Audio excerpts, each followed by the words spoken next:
Hey everyone, welcome back to this episode of Kart Crazy. I decided to do one more video on our project build of our 2005 Club Car Precedent. The reason being I ran into a couple of snags. One is with the lift kit and two with the wiring. So come along for the ride, let's get started. So ran around the neighborhood last night and found a little mud. Got a little mud on the tires, if you will. So I'll show you what happened with the lift kit.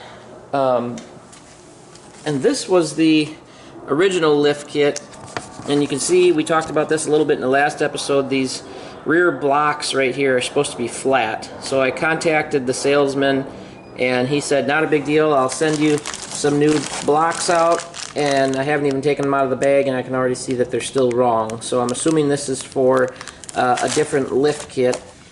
The other thing I noticed is I had some tire rub in the front, and this is really close on the front wheel, and I didn't have that problem with the last lift kit, and I'll show you why that's happening here in just a second. So what I did is I went ahead and ordered the same exact lift kit that I've used on a previous build, and the reason I did that is, number one, I was really happy with this kit and it didn't have any issues like I'm having with this build. But two, I realized through the course of my investigation that these front spindle mounts, where the spindle mounts is actually lower, and that's giving us more lift in the front and avoiding that tire rub. I'll see if I can get it on camera with the wheel on. So on this lift kit, it seems as if that mount is up higher, meaning the front end is going to be down lower. So I'm going to completely change this lift kit, take everything off that I've put on, and we'll put the MadJax lift kit that we've used in previous build. That should help with a couple of things. One, our tire rub, and two, getting rid of this huge angle that we have, because this back step is just so high. I measured it, it's about 24 inches, and when you're trying to get in to the back as a passenger, you know, it's a huge step to try to get your foot up on there even, and it's just awkward. And plus I don't like the looks of it. It's got this huge rake to it. It's probably hard to see on camera, but it looks like an old 70s muscle car that's all jacked up in the back end, and I'm not really going for that look on this cart. So the other problem I ran into on this build, I'm not sure if you remember when I said I was going to use the original wiring for the headlights and taillights, because it already had an aftermarket setup in here, and that's probably an okay idea. What I didn't realize is this cart originally had over there on the wall the 4 12-volt batteries set up. So what they did when they wired the headlights, being headlights and taillights work on 12 volts, they ran all the power to one battery, which is kind of a no-no, because as those batteries discharge, one of them is going to discharge faster because you're running the headlights and taillights only on one battery. So when I went to hook up my wiring, I was up under the dash and I had 48 volts, obviously, because this is a 48 volt system which is hooked in parallel, not a series. So no matter what you do, you're going to have 48 volts. So I went ahead and jumped online, got myself a voltage reducer, which I'm going to wire in down here, and we're going to have positive and negative to our 48 volts, and then the output will be 12 volts. That way I can tap in and put my wiring for my headlights and taillights that'll only run on 12 volts, and we won't have any issues. The bad news is all the wiring is tucked up underneath this floorboard and in the dash, which would have been a lot easier to do when I had it apart. Thinking I was going to reuse everything, and I still could, don't get me wrong, for the rear taillights, but it's just not me. I'm going to do it the right way. Discard the old harness and use the new harness that came with the light kit. So we'll get that tucked in here, get our voltage reducer tucked in, and we'll have headlights and taillights in no time.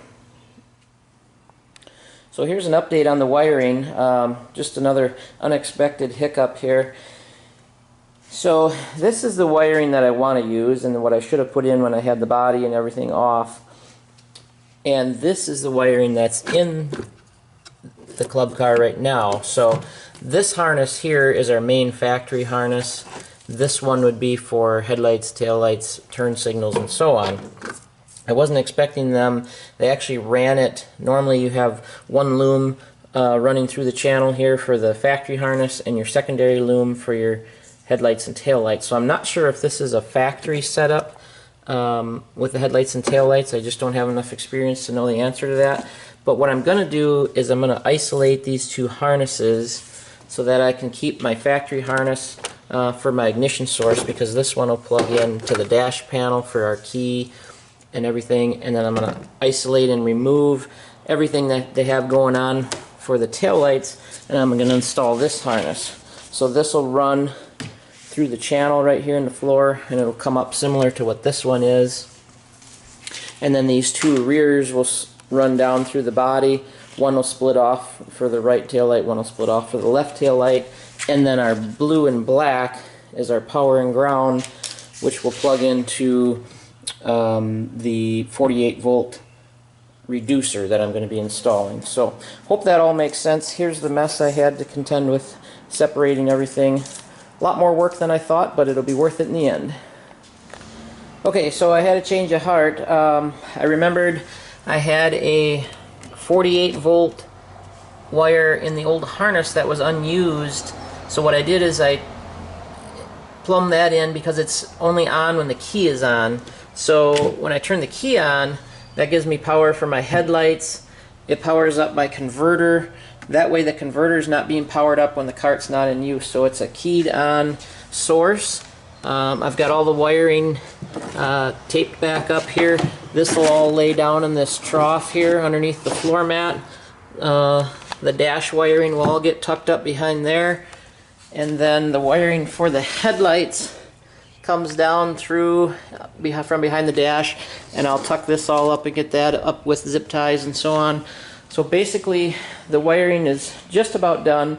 I do have new cables coming today that I ordered online. I bought some nice 2-gauge heavy-duty battery cables, so once those come in, I'll be able to put the cover back on, vacuum this all up real good before I do that, clean my mess up here, get the floor mats back in, and then we can move on to the lift kit.